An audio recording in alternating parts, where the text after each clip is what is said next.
మధ్య కాలంలో మీ వెనక ముస్లిం నేతలు ఎక్కువ వస్తున్నారు. కేవలం వాళ్ళు మీ దగ్గర ఉన్న డబ్బుల కోసమే వస్తున్నారని పెద్ద ఎత్తున ప్రచారం జరుగుతుంది.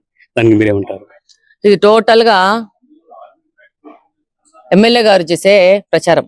ఈ రోజు ముస్లిం నేతలు ప్రత్యక్షంగా వాళ్ళు చాలా స్వచ్ఛందంగా వస్తున్నారు.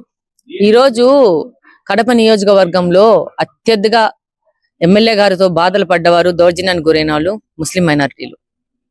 వాళ్ళు ఈ 4.5 సంవత్సరం రోజులుగా ఈ యొక్క ఎమ్మెల్యే గారి వాళ్ళ కుటుంబ సభ్యులు దాడికి ఈ రోజు వాళ్ళు ప్రశ్నించే ఒక ప్లాట్ఫామ్ దొరికిందని మా వెనక వస్తున్నారు. అంతేగాని వాళ్ళ దగ్గర మాకంటే ఎక్కువ డబ్బులు ఉన్నాయి, వచ్చే వాళ్ళ దగ్గర వాళ్ళకు డబ్బుల కోసం రావాల్సిన అగత్యం ఆ నాయకులకు లేదు.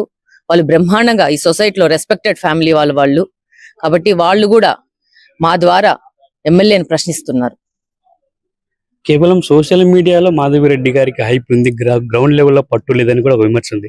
దాని గురించి మీరేమంటారు? మీరు నాతో పాటు డోర్ టు డోర్ ప్రచారానికి రండి. నేను రోజుకు 9 గంటలు డోర్ టు డోర్ తిరుగుతాను.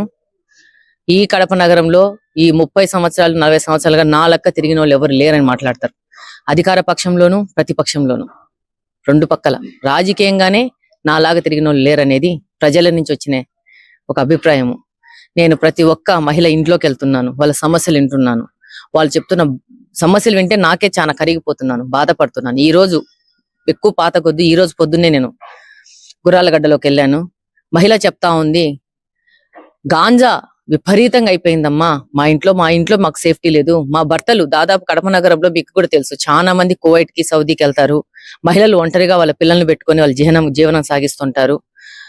అలాంటి మహిళలకి సురక్షితం కాని నగరంగా ఈ కడప నగరాన్ని తయారు చేశారు.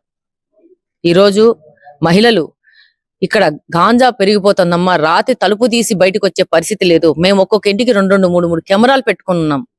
అంటే గాంజా తాగి పిల్లోళ్ళు ఇళ్లలోకి అటాక్ చేసే పరిస్థితి ఉంది కడపలో.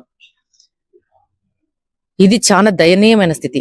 పోలీసులు కూడా మా ఇండ్ల దగ్గరికి వచ్చే పరిస్థితి లేదమ్మా అంటున్నారు. అంటే గాంజాని ఇంతగా సందుల్లోకి చొప్పించిన ఘనత ఎవరిది? పాలక పక్షాన్ని. దీని మీద నేను ప్రశ్నిస్తాను. దీని మీద ప్రజలు ప్రశ్నిస్తున్నారు. నా ప్రశ్న అనేది నా నుంచి వచ్చింది కాదు. నేను గుర్రాలగడ్డలో నివాసం లేనండి, నేను ద్వారకా నగర్లో నివాసం ఉన్నాను.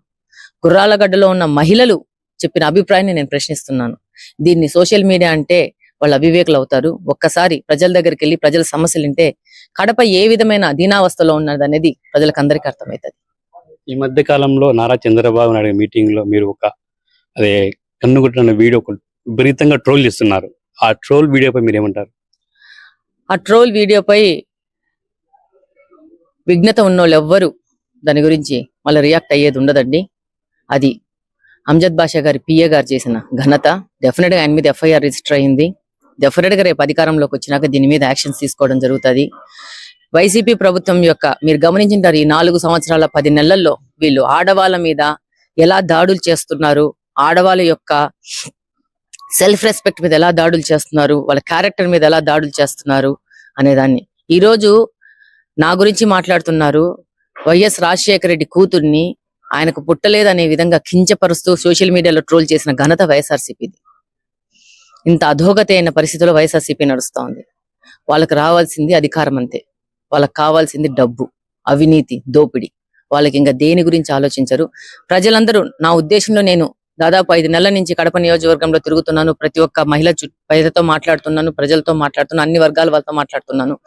ప్రజలు ఈ యొక్క వీళ్ళ అహంకారానికి, వీళ్ళ దుర్మార్గానికి విసిగిపోయినారు.